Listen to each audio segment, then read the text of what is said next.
Bienvenue. Aujourd'hui, on plonge dans un sujet, disons, qui remue, le cannibalisme. Et pour nous guider, on va s'appuyer sur les travaux d'un certain Roland Villeneuve et son histoire du cannibalisme. Oui, Villeneuve, c'était un auteur assez fasciné par le macabre, faut le dire. Et son livre sur le cannibalisme, c'est une vraie mine d'informations. Il compile plein de récits, d'études.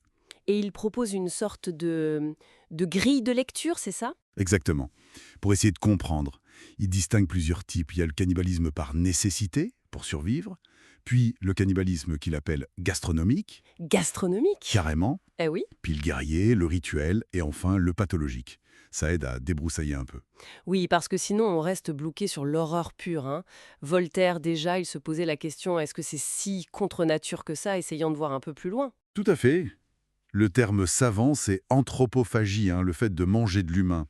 Et Villeneuve, il note un truc intéressant.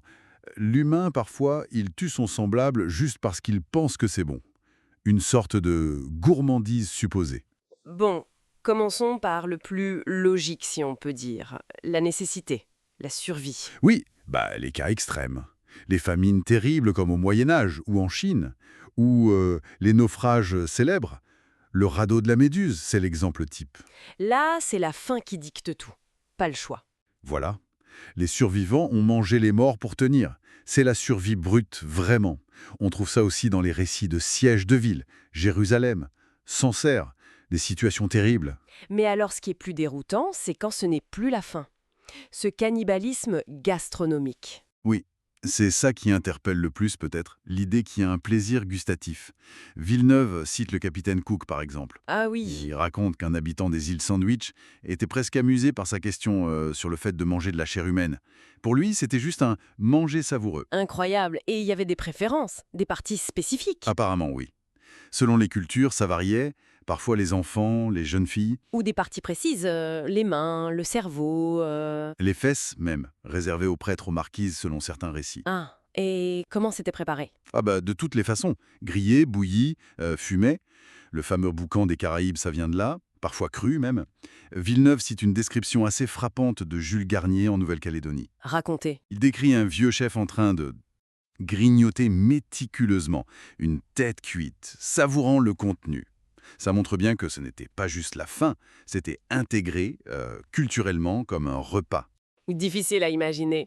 Passons à une autre dimension, le cannibalisme guerrier. Là, l'intention change, non? Ah oui, complètement. Là, le but, c'est plus de se nourrir.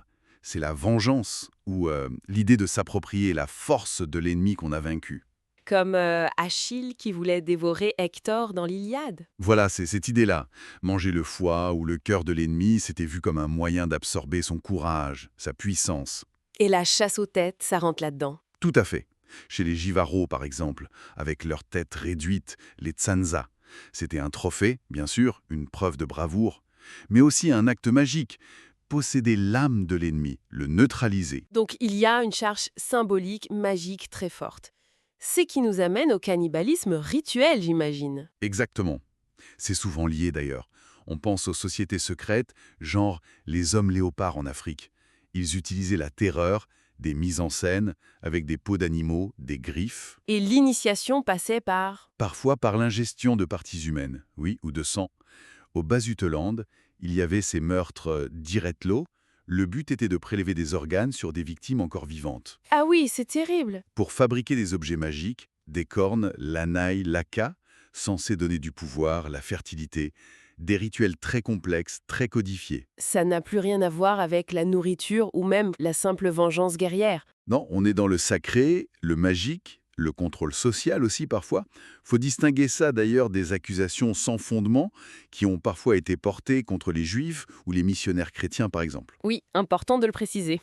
Et la dernière catégorie, alors? Le pathologique. Ben là, on tombe en autre chose. C'est lié à la cruauté pure, au sadisme, aux troubles mentaux graves. Des cas individuels. Oui, les noms qui viennent à l'esprit, c'est la comtesse Bathory, Gilles de Rézé, plus près de nous des tueurs en série comme Fritz Zarman, le boucher de Hanovre. Leurs actes mélangent souvent cannibalisme, torture, nécrophilie. C'est vraiment le côté sombre de la pathologie individuelle. Donc ce tour d'horizon montre bien que le mot cannibalisme recouvre des réalités très très différentes. Absolument, c'est ce que Villeneuve montre bien. De la survie à plus extrême, au rituel le plus complexe, en passant par la guerre, le goût supposé ou la folie pure. Impossible de mettre tout ça dans le même sac. Ça fait réfléchir à ce que disaient Montaigne ou Voltaire sur notre propre barbarie, finalement. La frontière est parfois mince entre ces pratiques et d'autres formes de cruauté considérées comme civilisées. C'est ça, ça interroge la nature humaine face à des situations limites.